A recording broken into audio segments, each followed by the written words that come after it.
नमस्कार, स्वागत आप सभी का हमारे ऑनलाइन क्लासेस में। सबसे पहले अभी हम बीएसए पढ़ रहे हैं, यानी कि भारतीय साक्ष्य अधिनियम 2023। ये क्लास नंबर 12 है और अभी हम अपनी डेफिनेशन क्लॉज को कवर कर रहे हैं, जस्ट बिकॉज सबसे ज्यादा इंपॉर्टेंट जो पोर्शन होता है आपके बेयर एक्ट में या फिर आपके किसी भी एक्ट में, तो वो होता है हमारा डेफिनेशन क्लॉज। जस्ट बिकॉज जो आपके ऑब्जेक्टिव क्वेश्चंस आते हैं, एमसीक्यूज आते हैं, वो सारे क्वेश्चंस मैक्सिमम ऑप्ट किए जाते हैं आपके डेफिनेशन क्लॉज से। अक्सर ये देखा जाता है कि डेफिनेशन एज इट इज अगर आप लिख देते हैं तो आपके नंबर ज्यादा मिलने के चांसेस अधिक हो जाते हैं। चलिए, जहां तक पढ़ चुके थे वहां से आगे चलते हैं। बीएसए 2023 यानी भारतीय साक्ष्य अधिनियम 2023, हमने सबसे पहले इसके पार्ट्स वगैरह, कितने पार्ट्स हैं, तो 4 पार्ट्स हैं, कितने चैप्टर्स हैं और कितने सेक्शंस हैं, ये सब कुछ हम डिवाइड कर चुके थे। 12 chapters and there are 170 sections in this act, ये सब हम देख चुके थे। अब हमें क्या देखना है? अब हमें देखना है कि इस डेफिनेशन क्लॉज में हम क्या क्या पढ़ चुके थे और क्या बाकी है। आज 2 नए कॉन्सेप्ट हम पढ़ेंगे। एक बहुत इंपॉर्टेंट, जिसे हम निर्दोषिता की उपधारणा के रूप में जानते हैं, ये बहुत इंपॉर्टेंट एक आपका एक सिद्धांत हो जाता है। और दूसरा एक लैटिन मैगजीन है, फॉल्सिस इन यूनो फॉल्सिस इन ओमनिबस। इन दोनों के बारे में हम समझने के बाद जो बचे हुए डेफिनेशंस हैं उन डेफिनेशंस को कवर करेंगे। अब देखिएगा, निर्दोषिता की उपधारणा का मतलब प्रिजम्पशन ऑफ इनोसेंस होता है। इसे हम अभी फिलहाल में देखेंगे। सबसे पहले हम देखते हैं अभी तक हम लोगों ने कौन कौन से डेफिनेशंस कवर किए। तो हमने सबसे पहले सेक्शन 2 के सबसेक्शन 1 में क्लॉज ए देखा, न्यायालय यानी कोर्ट किसे कहते हैं। तो इसमें हम लोग बहुत बढ़िया से जानते हैं क्या क्या इंक्लूडेड है, क्या क्या एक्सक्लूडेड है। जैसे अगर आप कहेंगे कि मध्यस्थ यानी आर्बिट्रेटर क्या न्यायालय है, तो ये न्यायालय नहीं है। मजिस्ट्रेट क्या न्यायालय है, तो ये न्यायालय है। ऐसे क्वेश्चन आपसे पूछे जा सकते हैं। सेकेंड नंबर, कंक्लूसिव प्रूफ, जिसे हम निश्चायक सबूत के रूप में जानते हैं, इसे डिफाइन कर लिया हम लोगों ने। देन आप इंटरकनेक्ट करके अगर पढ़ते हैं तो चीजें आपकी जल्दी याद हो जाएंगी। जैसे कि जब आप क्लॉज सी पढ़ें, सेक्शन 2 सबसेक्शन 1 का क्लॉज सी जब आप पढ़ेंगे तो यहाँ पे नासाबित के बारे में बताया गया, व्हाट इज डिसप्रूव्ड। और इसी के साथ आप अगर सेक्शन 2 सबसेक्शन 1 क्लॉज आई पढ़ें तो इसमें साबित नहीं हुआ, यानी कि नॉट प्रूव। एंड देन जे को अगर आप देखेंगे, क्लॉज जे को, तो इसमें साबित यानी कि प्रूफ के बारे में बताया गया, what are the facts which we can say that it's proved, जिसे हम कह सकते हैं कि ये प्रूव्ड है। इसके बाद दस्तावेज की बात करते हैं। डॉक्यूमेंट क्या है और इसकी डेफिनेशन में जो नए अमेंडमेंट्स हुए हैं ये भी आपने देखा है। देन साक्ष्य, जो इस पूरे एक्ट की रीढ़ है, नाम ही है भारतीय साक्ष्य अधिनियम बीएसए, और जो पिछला एक्ट था उसे भी हम इंडियन एविडेंस एक्ट कहते थे, एविडेंस में साक्ष्य। इसके आगे हम चले तो तथ्य यानी कि फैक्ट, जिसे हम तथ्य के रूप में जानते हैं। फैक्ट कितने टाइप्स के होते हैं, फैक्ट का मतलब क्या होता है, बेसिकली फैक्ट कहते किसे हैं ये हमने देखा। जो भी कुछ सामने रखा गया वो सब कुछ फैक्ट ही है एक तरह से। देन विवादित तथ्य, जो हमने अभी रिसेंटली पढ़ा, फैक्ट इन इशू को। फैक्ट इन इशू होता क्या है। देन उपधारणा कर सकेगा, section 2 subsection 1 clause H, and इसी के साथ उपधारणा करेगा, क्लॉज एल आप साथ में पढ़ लेंगे ताकि इसमें किसी तरह का कंफ्यूजन ना हो। उपधारणा करेगा का क्या मतलब है, उपधारणा कर सकेगा का क्या मतलब है, और इसी को आज हम पढ़ने वाले हैं। एंड जस्ट इसके बाद आएगा सुसंगत यानी कि रेलेवेंट क्या होता है। तो अब इससे पहले कि हम अपने डेफिनेशंस को देखना शुरू करें, हम लिखना शुरू करते हैं सबसे पहले कुछ इंपॉर्टेंट चीजों को, जिसमें से जो आपने अभी रिसेंटली एक क्लॉज लिखा, एक डेफिनेशन लिखा, जिस डेफिनेशन में हमने पढ़ा उपधारणा कर सकेगा एंड उपधारणा नहीं कर सकेगा, यानी कि एक उपधारणा करेगा, एक उपधारणा कर सकेगा और एक उपधारणा करेगा।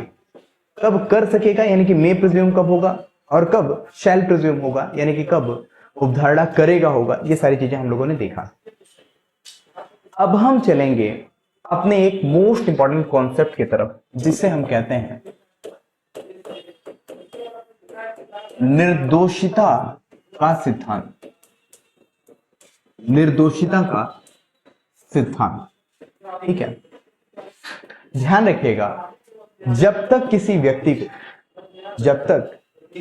को प्रूफ नहीं करके बता दिया जाता, यह साबित करके नहीं बता दिया जाता कि यह पर्टिकुलर व्यक्ति दोषी है, that particular person is guilty, तब तक वह पर्सन इनोसेंट माना जाता है, यानी तब तक वह व्यक्ति बेगुनाह माना जाता है, अपराधी नहीं माना जाता है।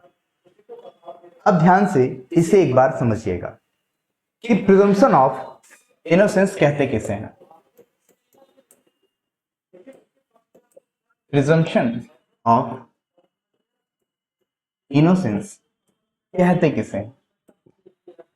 प्रिजम्पशन ऑफ इनोसेंस का मतलब ही होता है कि भले ही 10 अपराधी छूट जाएं, लेकिन एक बेगुनाह को सजा नहीं मिलनी चाहिए।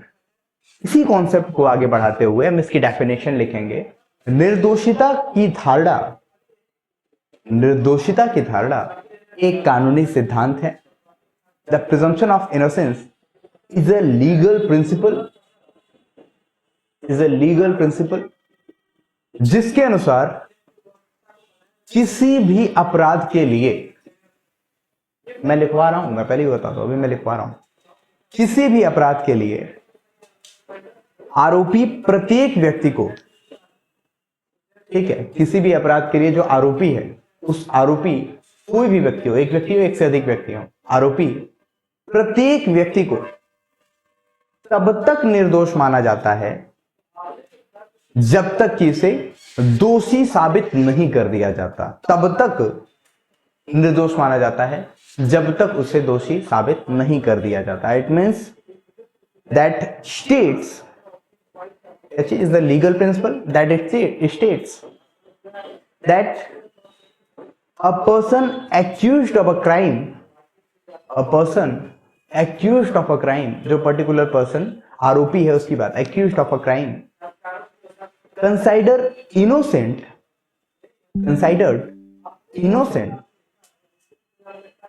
until proven guilty, ठीक है। एंड एक और लाइन लिख लीजिएगा, it's a fundamental idea in trial law that helps to ensure a fair legal system,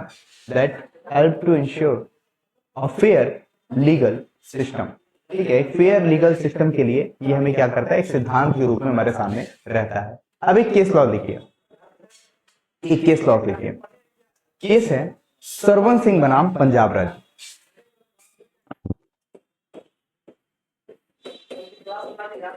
Sarwan Singh बनाम पंजाब राज्य, Sarwan Singh versus state of Punjab. अब एक इंपॉर्टेंट AIR 1957,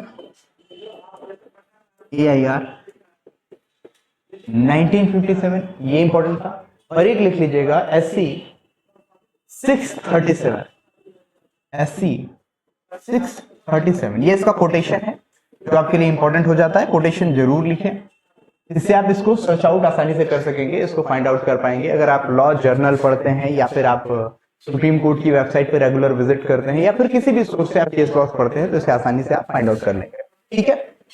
दूसरा कॉन्सेप्ट, ये एक लैटिन मैगजीन है, तो इस हेडिंग को ध्यान से लिखिएगा, ठीक है।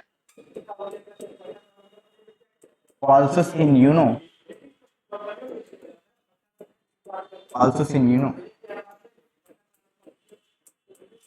falsus in omnibus।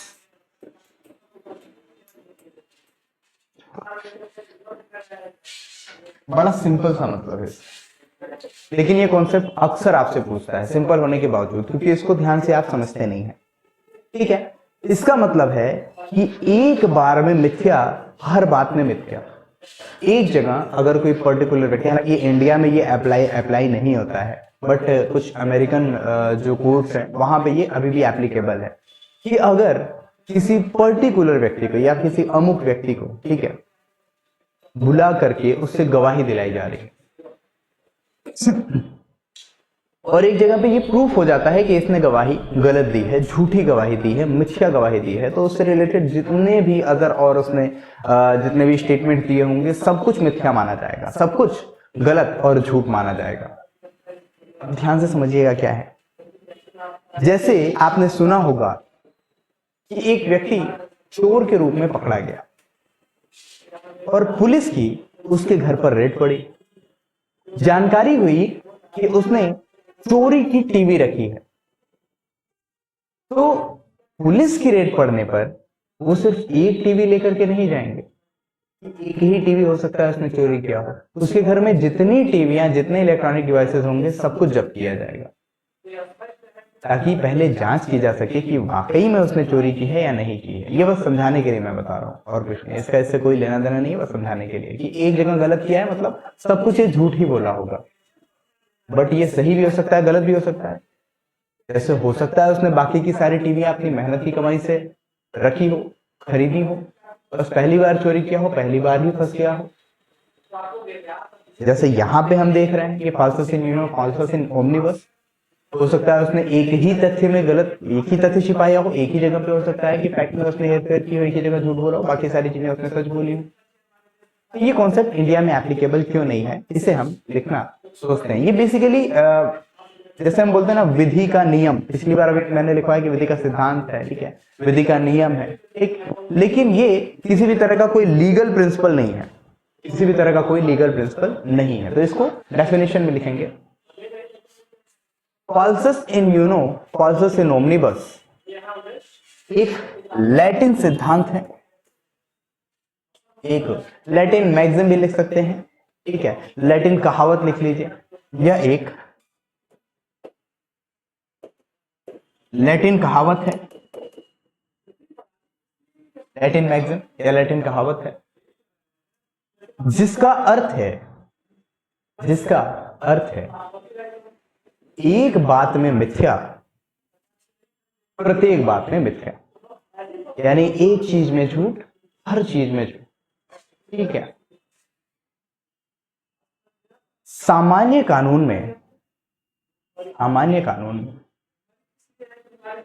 यह कानूनी सिद्धांत है, सामान्य कानून में यह कानूनी सिद्धांत है। अब क्यों लिखवा रहा हूं और क्यों लास्ट में मैं लिखवा दूंगा ये कानून का सिद्धांत नहीं है, दोनों को समझिएगा। सामान्य कानून में यह एक कानूनी सिद्धांत है कि एक गवाह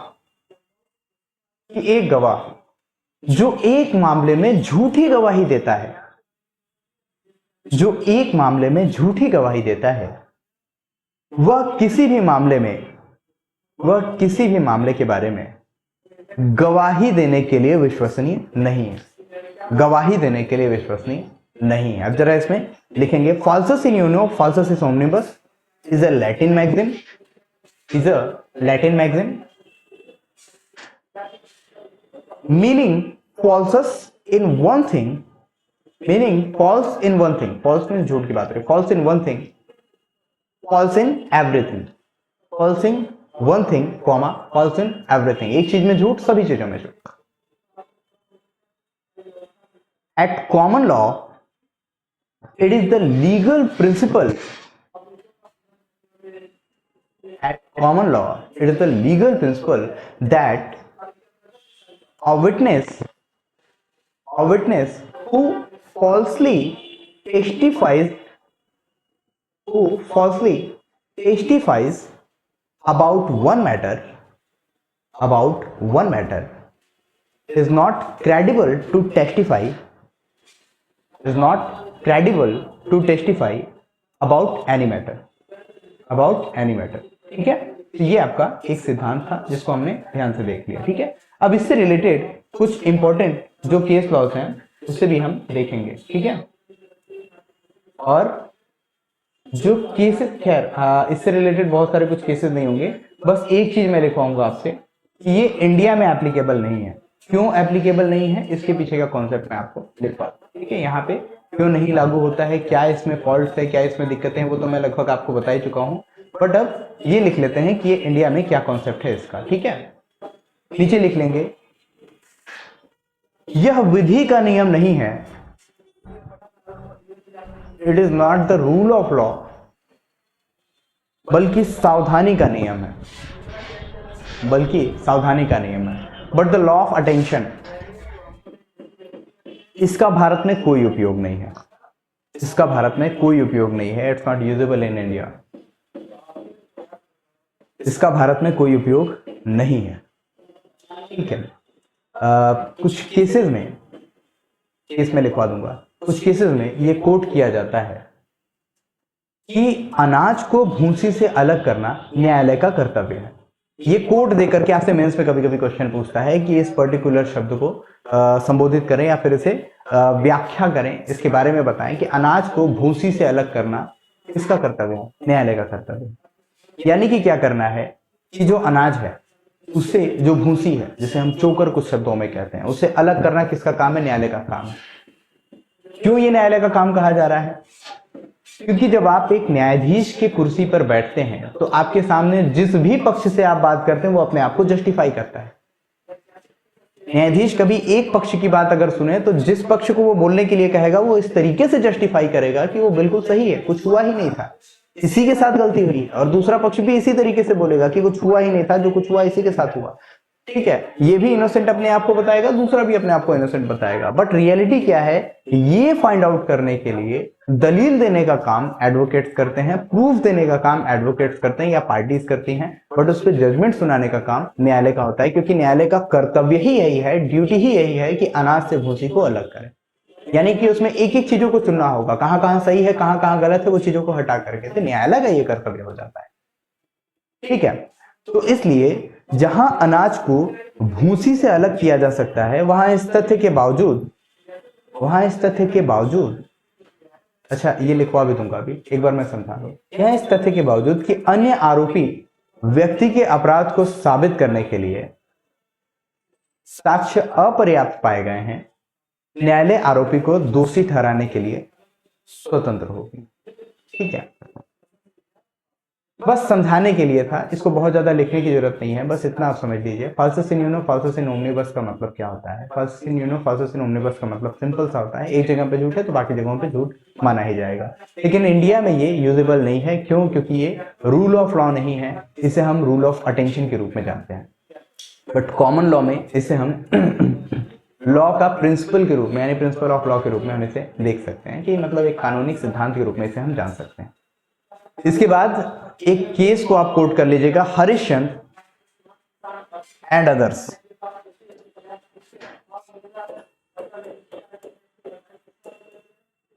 हरिश्चंद्र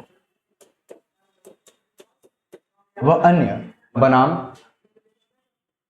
दिल्ली राज्य, दिल्ली राज्य 1996 का केस था, SC 1996 SC यानी सुप्रीम। ठीक है, इसमें आप चाहें तो लिख सकते हैं कि अनाज को भूसी से अलग करना न्यायालय का कर्तव्य है। पर्टिकुलर चीजें जो बताई गई, अनाज को भूसी से अलग करना न्यायालय का कर्तव्य है। जहां अनाज को भूसी से अलग किया जा सकता है, जहां अनाज को भूसी से अलग किया जा सकता है, वहां इस तथ्य के बावजूद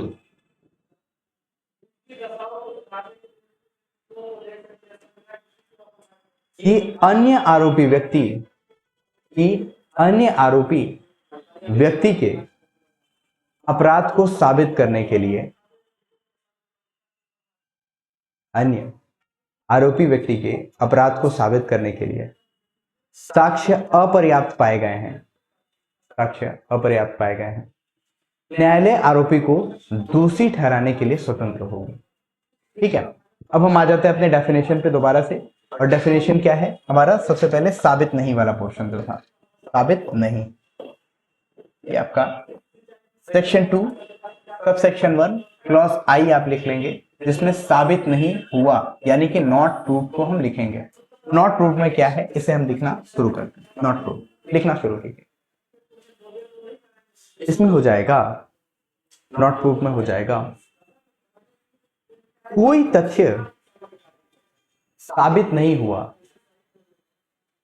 कहा जाता है, कोई तथ्य साबित नहीं हुआ कहा जाता है जब वह न तो साबित हो न तो ना साबित,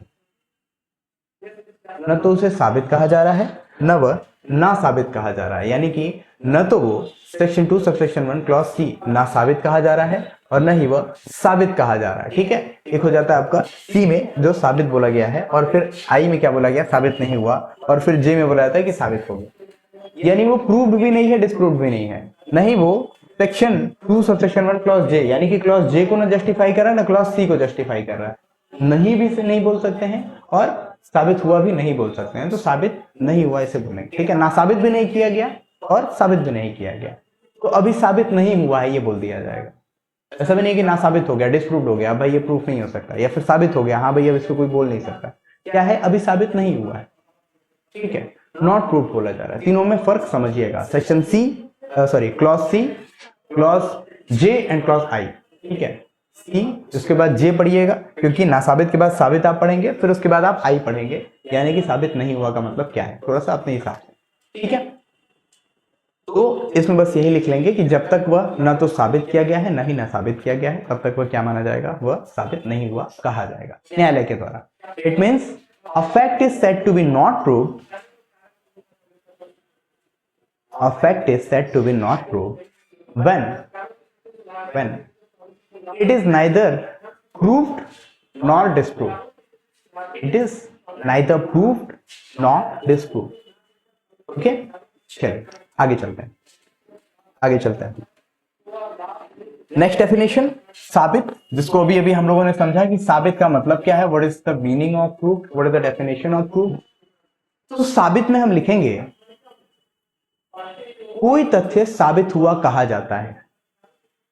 साबित का मतलब क्या होगा, नाम से ही पता चल जा रहा है कि जब न्यायालय को ये विश्वास हो गया कि हाँ ये चीजें प्रूफ हो गई, या किसी ने जो विचार करने के लिए जो भी तथ्य वगैरह रखे गए हैं, सारे विषयों पर विचार करने के बाद न्यायालय का ऐसा विश्वास हो गया यह तथ्य जो है वो अस्तित्व में है, अस्तित्व रख, जैसे नासाबित में हमने क्या पढ़ा था, अनस्तित्व की बात की गई थी, या फिर किसी प्रज्ञावान व्यक्ति की बात की गई थी। ठीक है, जो किसी पर्टिकुलर कंडीशन में क्या समझे कि नहीं इस चीज के होने के पर्याप्त कारण है, उसी चीज का ऑपोजिट हो जाएगा। जब भी आप साबित को पढ़ें तो नासाबित जरूर पढ़ लें, डिस्प्रूव के साथ साथ प्रूफ को अगर आप पढ़ते हैं तो बड़े आसानी से क्लियर हो जाता है। उस समय छूट गया था, इस समय कवर कर लेते हैं। तो लिखेंगे जब न्यायालय, ऐसे लाइन में लिखेंगे, जब न्यायालय, आप पॉइंट लगा लेंगे। ठीक है, सिनॉप्टिकल मेथड, जो भी लिखे सिनॉप्टिकल मेथड, पॉइंट, अपने समक्ष विषयों पर विचार करने के पश्चात, अपने समक्ष विषयों पर विचार करने के पश्चात, after considering the matter before it, after considering the matter before it, या तो यह विश्वास करे, या तो यह विश्वास करे कि सत्य का अस्तित्व है, या तो यह विश्वास करे कि इस तत्व का अस्तित्व है, यानी एग्जिस्टेंस है उस तत्व की।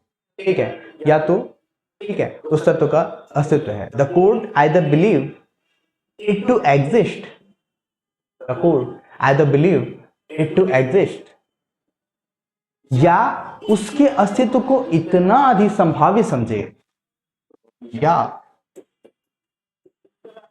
उसके अस्तित्व को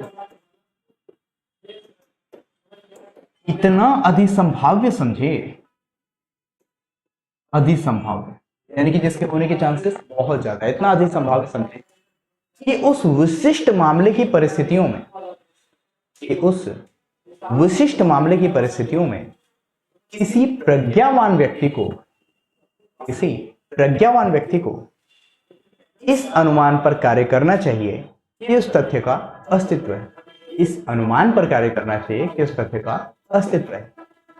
ध्यान से समझें, इंग्लिश में भी लिख लें, उसके बाद भी ध्यान से समझें। ठीक है, और consider its existence probable that a prudent man ought